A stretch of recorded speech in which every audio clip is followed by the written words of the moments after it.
Hello civil services aspirants, इस वक्त की सबसे बड़ी न्यूज़ आप देख रहे हैं कि 2000 का नोट पूरी तरीके से बैन कर दी गई है और ये पूरे भारत में चर्चा का विषय बना हुआ है। क्या है पूरा मामला, क्या है पूरा मुद्दा, इस चीज़ को हम इस वीडियो के माध्यम से मैं बताने की कोशिश करूँगा। और वैसे सिविल सर्विसेज एग्ज़ाम या फिर किसी भी कम्पिटिटिव एग्ज़ाम्स के लिए एज अ एग्ज़ाम एक्सपेक्टेड क्या हो सकते हैं, मैं उस चीज़ को भी चर्चा करूँगा। उसके बाद ये हमारे इकोनॉमिक्स पे किस तरीके से, अर्थव्यवस्था पे किस तरीके से प्रभाव डालेगा, इससे क्या लाभ व हानि है, राइट। इसका अंत में हम निष्कर्ष भी देखेंगे, ठीक है। तो आइए वीडियो को शुरू करते हैं। सबसे पहले तो आरबीआई ने बंद करी 2000 का नोट।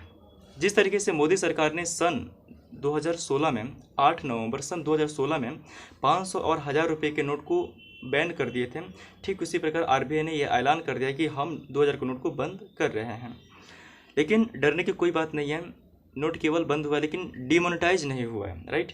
आप 30 सितंबर सन 2023 तक, 30 सितंबर 2023 तक आप बिल्कुल एक्सचेंज कर पाएंगे, या फिर केवाईसी के अधिनियमों के तहत, केवाईसी के नियमों के तहत आप आरबीआई में या फिर आरबीआई रीजनल बैंक्स में जा कर के डेफिनेटली इस चीज़ को जमा कर पाएंगे, वो भी केवाईसी के नियमों के अधीन, ठीक है।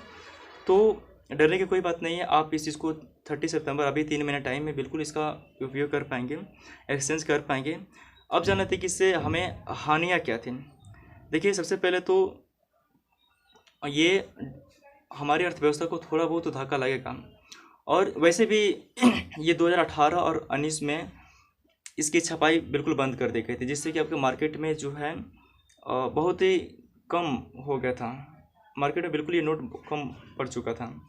तो बहुत ज़्यादा मुझे नहीं लगता कि इकोनॉमिक्स पे ये इफ़ेक्ट करेगा, बट हाँ थोड़ा बहुत तो पड़ेगा ही। लेकिन आप जानते हैं कि इससे हानि क्या है, क्योंकि सबसे बड़ी समस्या ये थी कि आप बहुत बड़े से अमाउंट को एक छोटे से बैग में लेकर के एज ए ट्रांसपोर्ट कर पाते थे।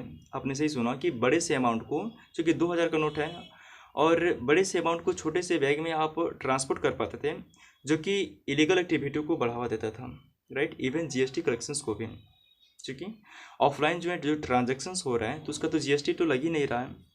तो कई बार जो जीडीपी या फिर इसका कोई चक्रण हो ही नहीं रहा है, अर्थव्यवस्था में कोई इसका रोल हो ही नहीं रहा है।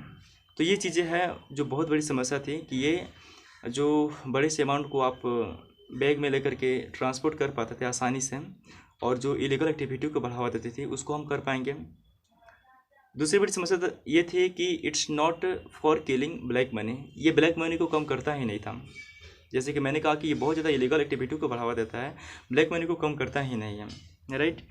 उसके बाद सामान्य इंसान या फिर कोई भी इंसान इसको डेली एसेंशियल्स में लाता ही नहीं, यानी कि डेली यूज का नोट है ही नहीं, बस ये घरों में बस पड़ा रहता है, ठीक है। अब हम बात करेंगे कि इसका लाभ क्या है। देखिए, लाभ बहुत बड़ा है। आप सबसे पहले तो ब्लैक मनी को कम करेगा, दूसरा कि डिजिटल करेंसी को हम लोग बढ़ा पाएंगे। जो भी डिजिटल करेंसी आरबीआई ने लॉन्च करी है उसकी ओर, उस चीज़ की ओर लोग जो है मूव करेंगे। उसके बाद ई कॉमर्स सेक्टर को भी फ़ायदा पहुंचेगा।